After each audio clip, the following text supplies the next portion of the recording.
here now. It is 8:30 in the morning on a Tuesday. And what we're going to do today is talk about Car Guy Land. If you're watching this on replay, feel free to jump to about 3.5 minutes because I want to let everybody get a chance to come in. All right, I'm going to, let's see here. I'm going to change my post here to make sure I get all my links in.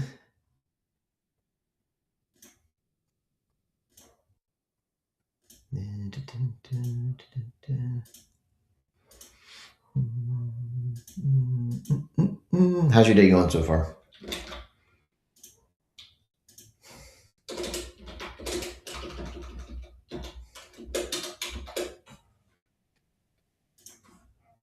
Mine's going pretty well.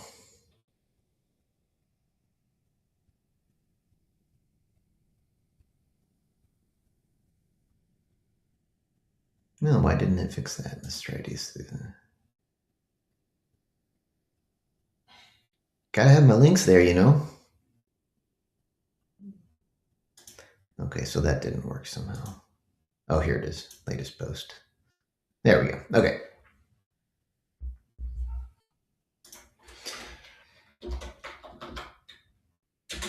Car Guy Land.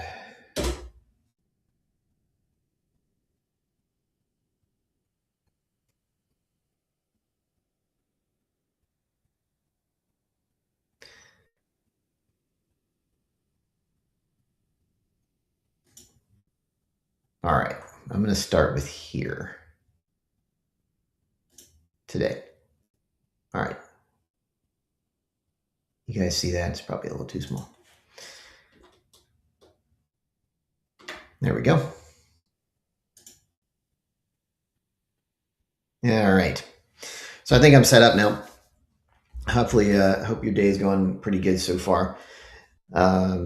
I got a couple of things shifting and changing on my websites and things like that. I'm switching a bunch of things up. So if you followed me for a long time, you'll know that I do a lot of coaching and consulting for people, and I can fix a lot of issues and problems. And I'm sort of reorganizing that at the moment for a couple of reasons. Number one is that my time um, is getting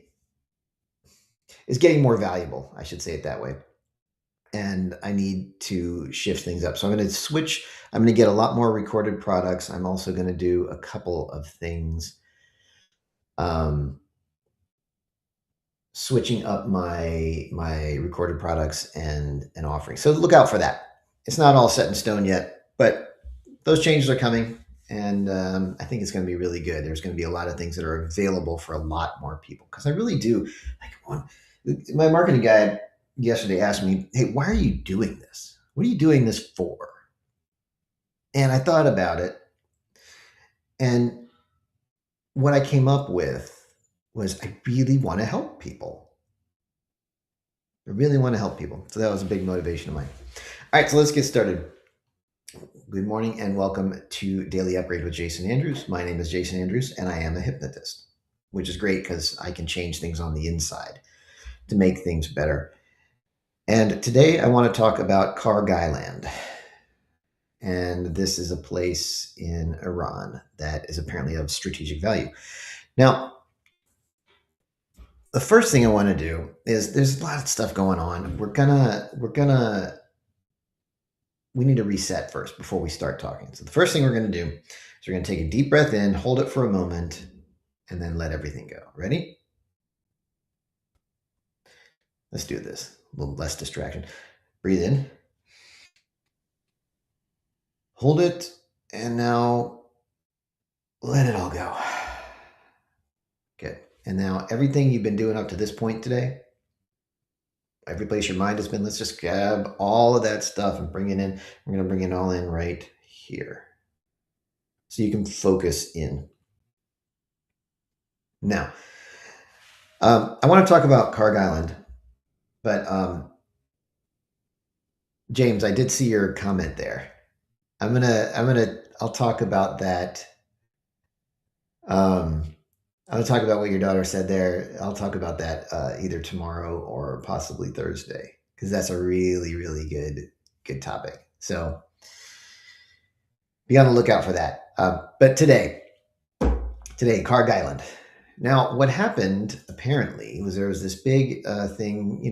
You know what's been going on with Iran and Trump and all this stuff, and it's been kind of a sticky situation, I think, for everyone involved. I mean, people say that Iran is winning according to their criteria.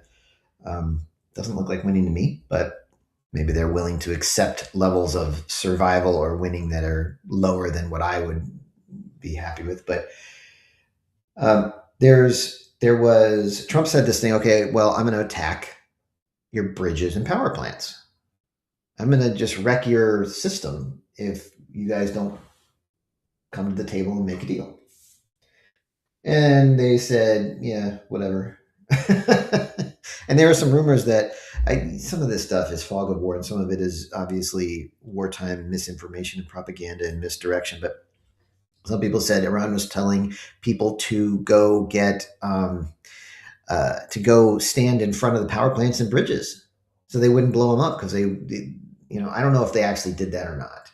I don't think that's necessarily official. That's a pretty low result. I mean, the opinion would turn against Iran quite quickly, I think, if they started doing things like that. But I don't know anymore. This stuff is getting crazy.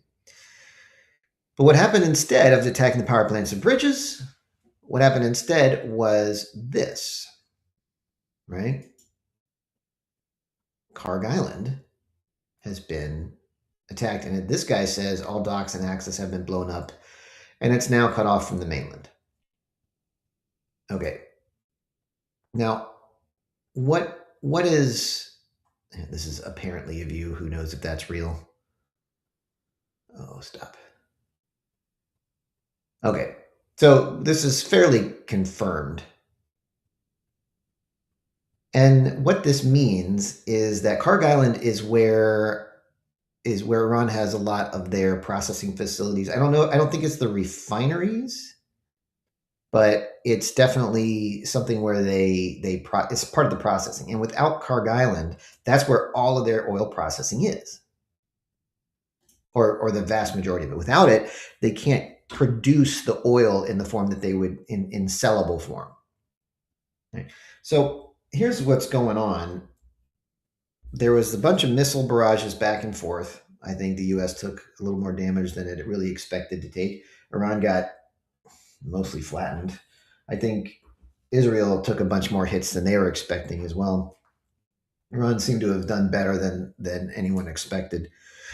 But it's Iran, and they're going up against the U.S. military, which is just humongous amounts of resources and power. So what Iran did is they closed the Strait of Hormuz. They closed it, quote unquote. And I say that because apparently there was this. Apparently they're saying, "Oh, well, we'll just attack any ship that goes through there that we don't agree with."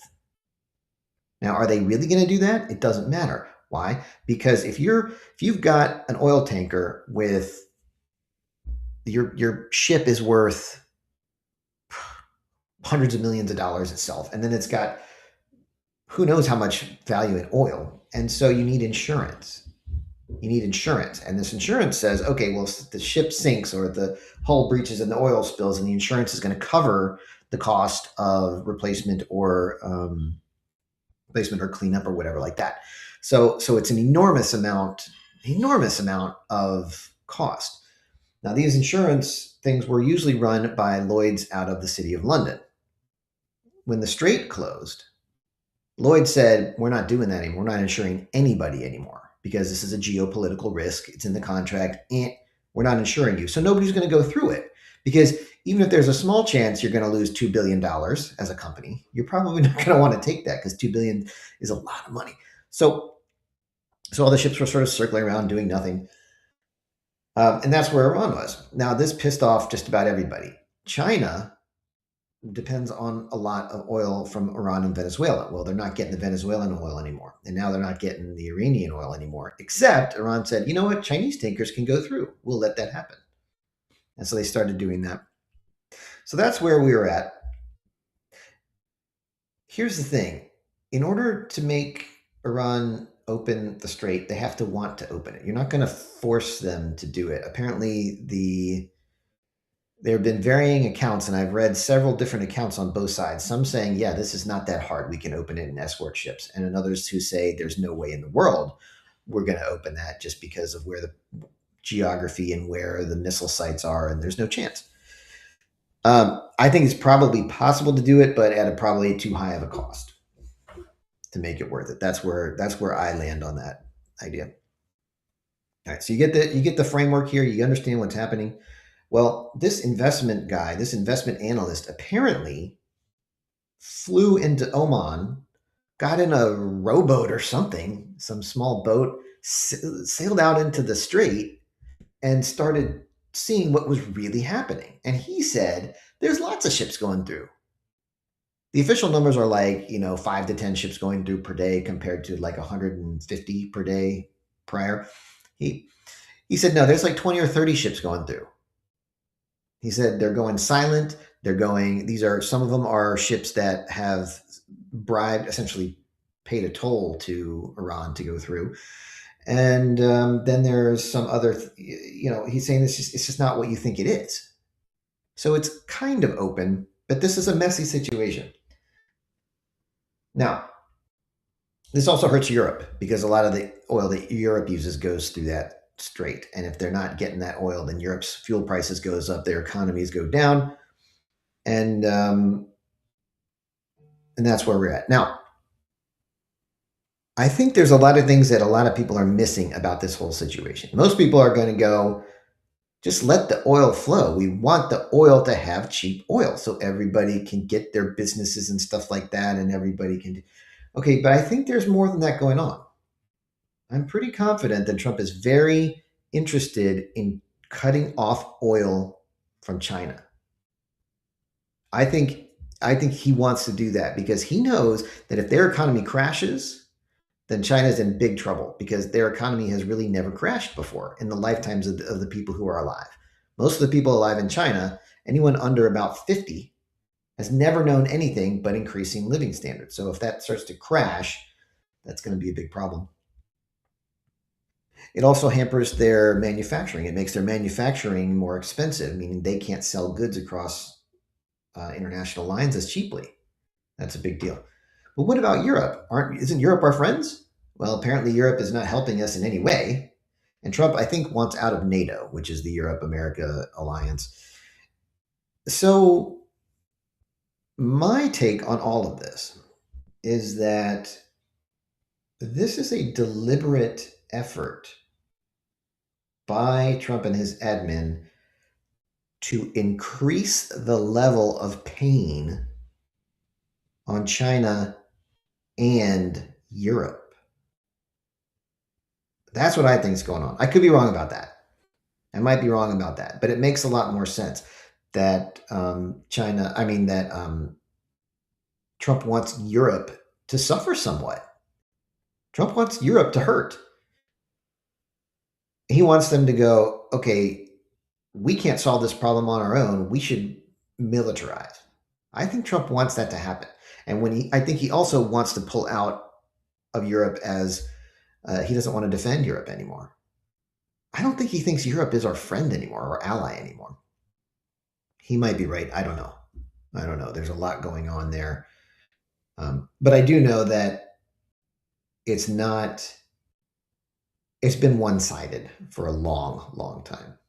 So that's what I think is going on. Now, when the Kharg Island gets, there's essentially two ways to get Iran to open up the strait, to want to open up the strait. Number one is to put so much pressure on them and their allies like China, right? And Europe, maybe, if they're selling a lot of oil to Europe, to make them go, okay, it's worth it to us to open that up. Now, the second way is for the U.S. to simply not let anyone else go through. Okay, Iran, if you're not letting our ships go through, I'm not going to let your ships go through. And you get a stalemate. Now, that hurts Iran more because it's one of Iran's only major source of income. That's what I would do. I try to stop all traffic going through that isn't ours. And then it's a stalemate, and then you both say, okay, we'll both let everybody through. So now, James, China actually does not produce their own oil. They don't. They don't really have much oil to produce. They have to import almost all of it. It's wild. So that's what I would do with the Strait. But now what he's doing is doing something else instead. He's saying, okay, well, if you won't let us ship our oil, we're not going to let you ship your oil. But we're not going to do it by blocking the Strait. Because if a Chinese ship goes through, it's full of oil, how are we going to stop it? Are we going to sink a Chinese ship? Right? What'll that do? Right? That'll cause a huge escalation. And, personally, I think China's not ready for that. I think if you're going to have one, now is probably a better time than 10 years from now, but who knows? I'm not saying we want World War III. I'm speaking purely, mechanical calculation, regardless of the human cost. Don't get me wrong here. I don't want any of this to escalate. I'm putting myself in that room of those decision makers. That's what I'm trying to do here. So he's saying instead of like we're going to block the ships from going, we are going to stop you from being able to produce oil. And that's what's happening at Kharg Island. If we destroy if the processing facilities at Kharg Island get destroyed, and it sounds like they are, it will take Iran years to rebuild that, apparently. That's what the information says, years. Now, they're not going to ship oil for years. That wipes out their economy. So that's where we're at today. And I wanted to sort of put all that out there for a couple of reasons. And this is how I'm going to tie all this together, right? So if you've been listening with me this whole time so far, there's a lot of things going on, right? I talked about a lot of individual pieces. And let's be honest here. When I want to talk about my way of evaluating this, right? I have all these pieces of information, and this is how I made sense of them. But I don't have all the information. There is missing information that I don't have, right? And isn't this kind of the way things normally work? You have some information, you're not sure how valid it is, you're not sure how accurate it is, and you're not sure what you don't know. There's lots of missing information, and there's some information that you have that's wrong, and there's a lot of information that you have that may be accurate, and it's difficult to predict all this stuff. So what do? Well, you just take what you have, you arrange it properly. You arrange it properly so you can understand the connections between the different pieces of information. If you don't arrange them properly, you can't see the connections. You can't find the connections. If you arrange them properly, however that is for you, then you can begin to detect and understand the relationships, the cause and effect relationships between the different components of information that you have. Now, where there's missing information, sometimes you can extrapolate things, right? It's like playing that old Minesweeper game that used to come bundled with Windows, right? You can't click on the mine or your game is over, but you can click next to it and it'll tell you how many mines are nearby. And by using that, you can sort of figure out, okay, there's got to be a mine right here. There's got to be a mine right there. You can figure it out. And that's a high stakes, kind of more scary metaphor, but don't think of it like that. Maybe think of it like Easter eggs. You know where the Easter eggs are or whatever. The point is, you can extrapolate and you can fill in some of the information. I don't know what this piece of information is. I'm missing it, but there has to be something here because of all these cause and effect things that are going on. What are some of the things that could be here and make sense and fit everything else? And maybe there's 3 different things that could make sense.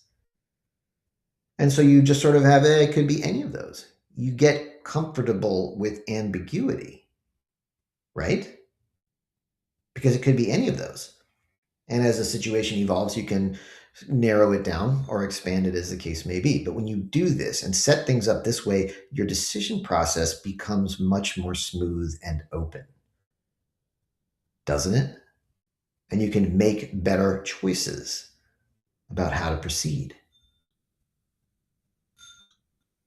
And I don't know if you're already feeling that experience on the inside now as I talk about it. Maybe you are. Maybe you already know how to do all this stuff perfectly anyway.